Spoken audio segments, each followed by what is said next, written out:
Hey everyone, welcome to a new episode of Git Good at OpenRCT2 Tycoon 2. Now what I will show you in this video is very advanced wizardry in OpenRCT2 Tycoon 2. Someone asked me to build a Schwarzkopf Katapult in their park.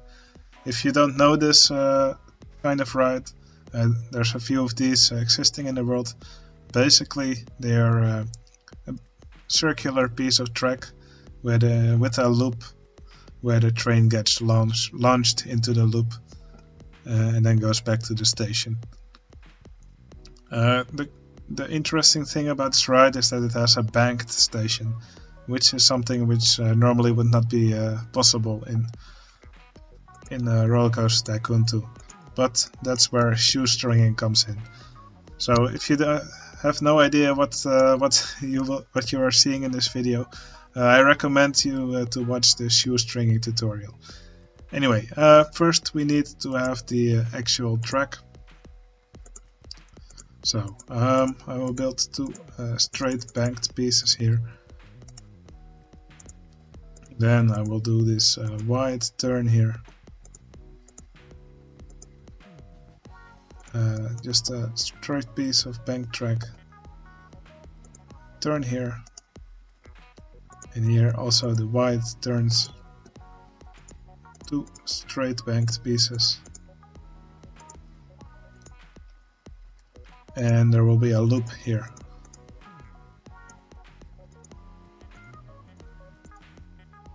Alright, let's give it a nice color. So yeah, this will be our main track, so the trains will be driving on here in the end. So let's call this one, this will also be the only part of the ride that guests will actually be able to see. So let's call this Katapult. Now what we will also need is a control track. So obviously this ride does not have a station, so we won't be able to spawn a train here. So we'll want a control track which does have a station. And we'll build it underground so people won't actually be able to see it. I will move the coaster one tile to this side because the red floor here will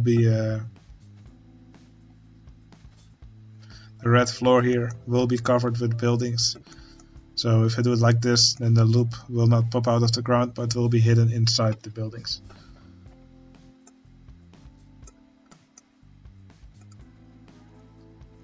Okay, here we will build a booster. Here a turn, and then we'll make a loop here. We'll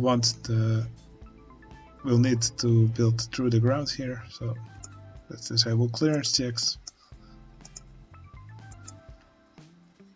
This loop won't be visible later because it will be covered by buildings. And of course I will also make this track, actually I may not make the track invisible in the end because we want to use the boosters on the track. Anyway, let's just finish the track for now. Make some more boosters. Here a wide turn, and here another straight piece. And we'll use this straight piece later for some merging. Okay, you need an entrance and an exit here. Okay, what we'll want to do now is build a station. Well, I'll make it a long station so we can have some long trains. I will build it right over this track. One reason I put the station here is because the entrance and exit I place on the station will also be used by the guests in the end. Because this track is banked, it won't merge with the station, so that's a good thing. Now we need to connect these tracks together, but first we need to split the trains. So what I want is that the front train gets split off and gets put on this control track. And the front train will then it will then boost the train along and it also makes sure the train here stops right here. So first we need to split off the front train. I will now just make a downhill section, and here I will make some brakes. I will put them at 14 kilometers per hour, and the last brake I will put at 6 kilometers per hour.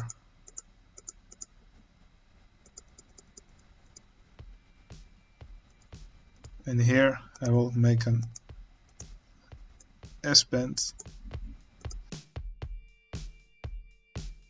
So this S-bend will make sure these trains go backwards here.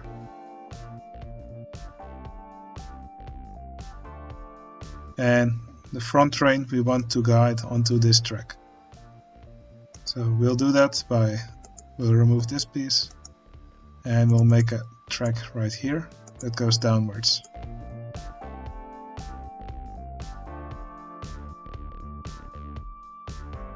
Okay, now let's connect the two again.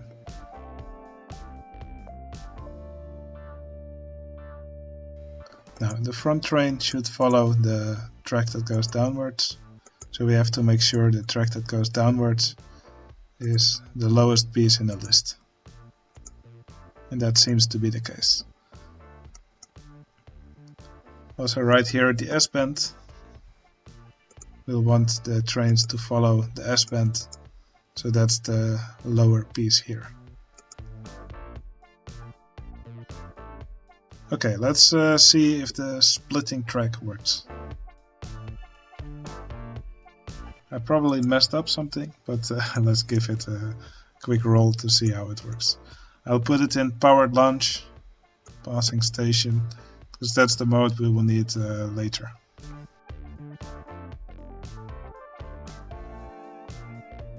Okay, it gets slowed down by the brakes, and here the front train car should get split off. Okay, that works, and actually the last car also gets split off. That's what we don't want, so let me quickly move this S-bend a little bit backwards.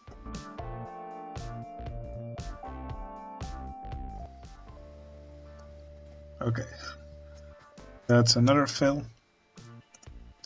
I forgot to actually connect the two tracks. Now the S-bend piece is on top. Okay, so it should follow that on the way back. Alright, let's test it again. Now, the front car gets split off. Okay, and the back cars follow this track here.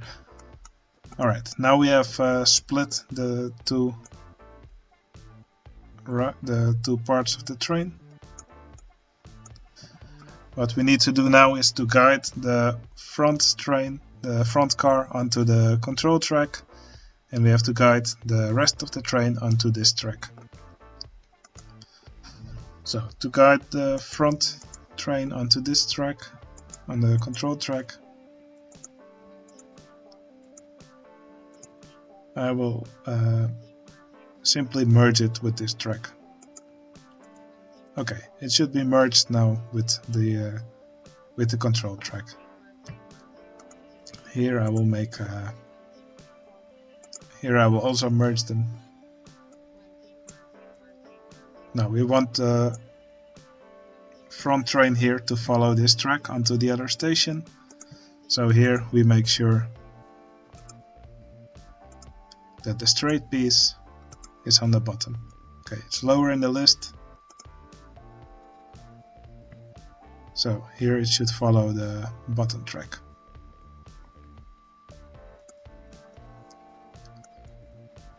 Okay, let's quickly see if this works. We'll speed it up a little bit.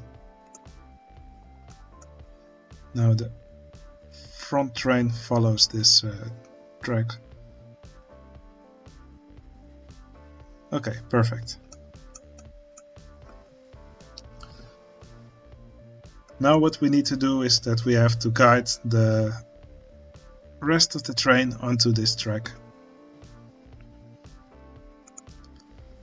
But we'll also want to incorporate a delay track.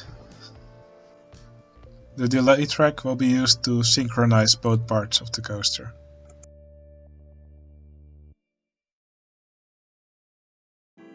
Okay, here I will move the train upwards a bit.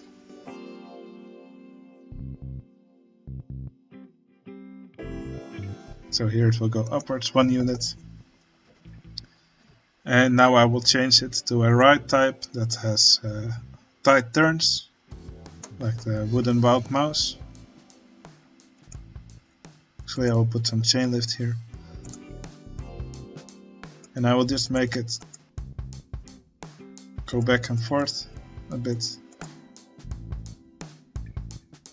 And here I will merge it with the original track.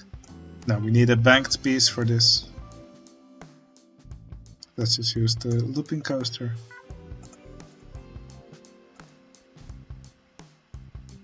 And here I will just put the same curve and then it's merged.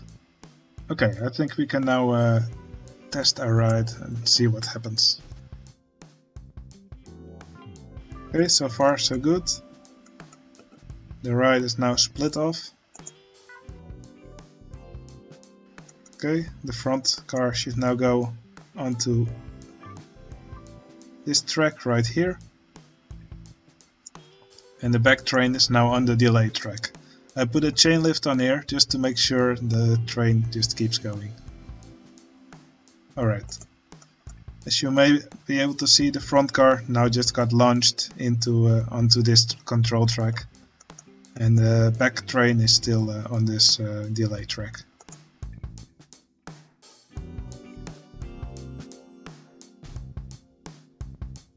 Okay, and now the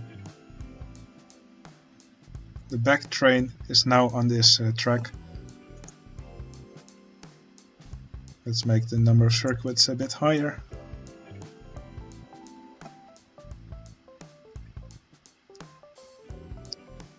And as you can see, in the second circuit it now gets launched through the loop, then does another circuit. So yeah, the ride now works. We can hide this station. The ride now works, but the train stops in the wrong location. As you maybe could have seen, the train actually stopped right around here somewhere. So yeah, we actually want the train to stop here. So that's why we have a delay track. We want our train to... Well, basically the train is synchronized with this track because they have the same track length, except that this control track is not banked and this one is banked. So by tweaking the length of the delay track, we tweak the time before this part of the coaster gets onto this track with respect to when this track enters the station. So by modifying the delay track, we should change the speed or the difference between them. So let's change our delay track. We want our train to be on the track a little bit earlier, just so it stops right over here rather than over here. So I will remove a small piece of the delay track and see how it goes. We will just fast forward through it now. Oops. Don't forget to change it back to looping roller coaster. So let's fast forward now. So it stops right over here. So we need just a little bit less delay. So we'll modify the delay track again. Okay, I think it's perfect. Let's hide the splitting track and the delay track. Alright, maybe it could be a little bit better, but our delay track doesn't allow such fine adjustments at the moment. Alright, I'm happy with the way this looks. Alright, the number of circuits is now 1. Let's change it to 3 circuits. And then the coaster actually makes it through the loop. So here you can see it start. On the first cycle it doesn't make it through the loop. Then it goes backwards.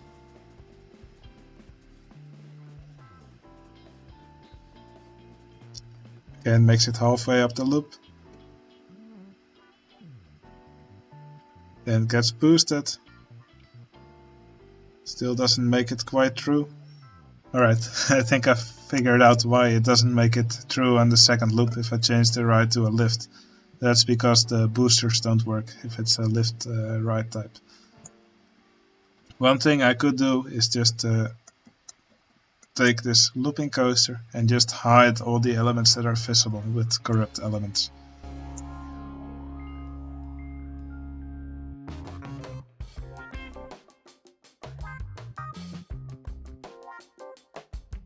Okay, I've now hidden all the pieces of the splitting and delay track that were visible above ground. I will now just launch it a little bit faster, just so it goes through the loop a little bit faster.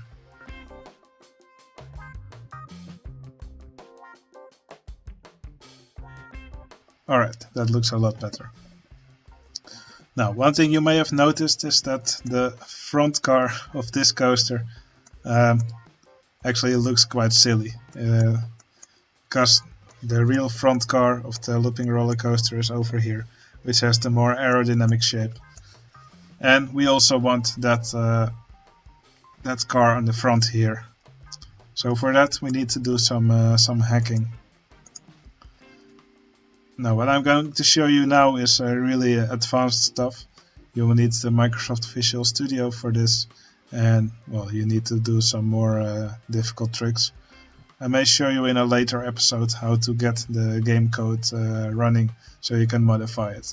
But for now I will just show you how to do it, and you'll have to do it with what I show you now. Anyway, let's close the ride and we'll save the game, and then I'll modify the code and then open the game in Microsoft Visual Studio. Okay, I've opened Microsoft Visual Studio here, and what we'll want to do now is to go to ride.cpp,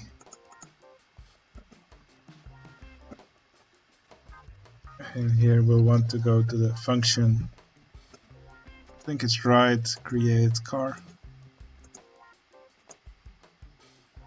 vehicle create car. And in this function we'll want to put a breakpoint so we can stop the code from running at this point, and then we can modify values.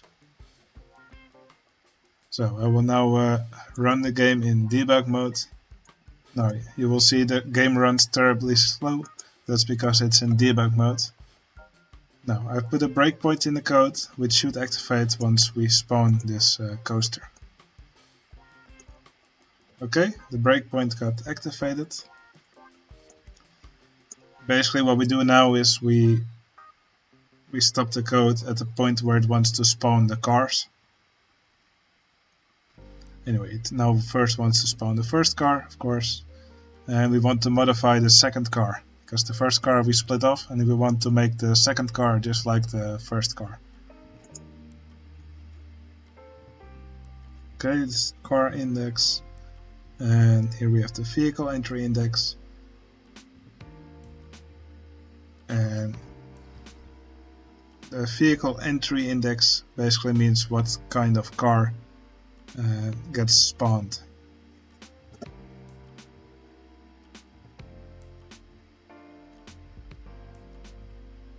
So let's just first spawn a car normally, cars.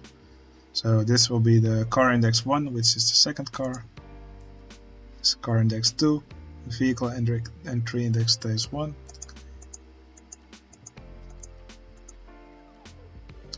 Okay, now the train has spawned normally.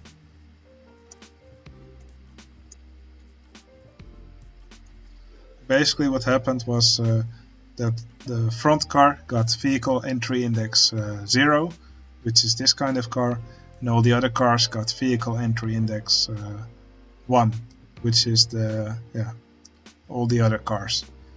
So basically what we'll want to do is change the vehicle entry index of the second car to 0, so they both are a front car. So let's do that and see what happens. So I will again respawn the cars. Okay, the front car we can leave unchanged, and for the second car we'll change the vehicle entry index to 0. Okay. And for the other cars, we'll keep it to 1.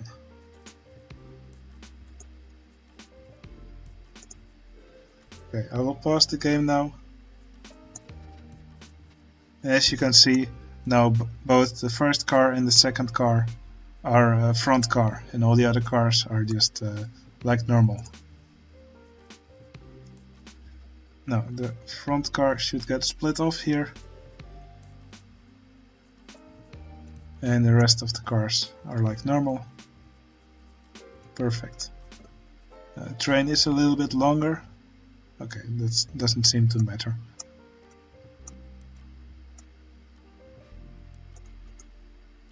Let's speed it up a little bit.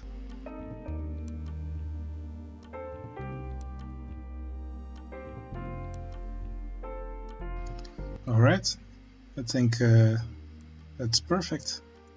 And now I will head back to I will now open the game normally again.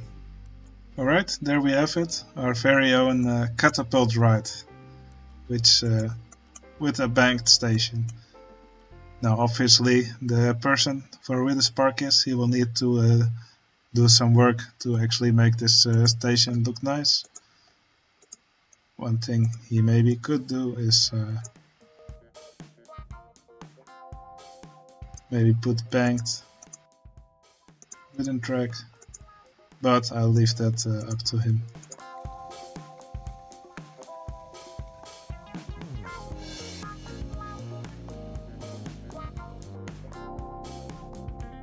Anyway, this is how to make a catapult ride. Well, one thing you have to keep in mind is that, well, of course, we did this hack with a vehicle to make sure the front train looks like the front train of this part of the train looks like the front train you normally have. The thing is, when you close the ride, like double close it, and the vehicle disappears, then the second train, the second car will no longer be the front train, so then you have to do the vehicle hack again. So it's best to just try and keep this vehicle on the track and don't double close it or modify the ride, because then the vehicle disappears. Of course, you can recolor it and give it a nice color. Anyway, that's how to do it. I hope you enjoyed this video. If you found this difficult to follow, I can understand. Especially the second part where I used Microsoft Visual Studio. I'm not gonna explain you now how to do that. I may do that in a separate video. Anyway, I hope you enjoyed this episode, and I'll see you again in the next one. See you later.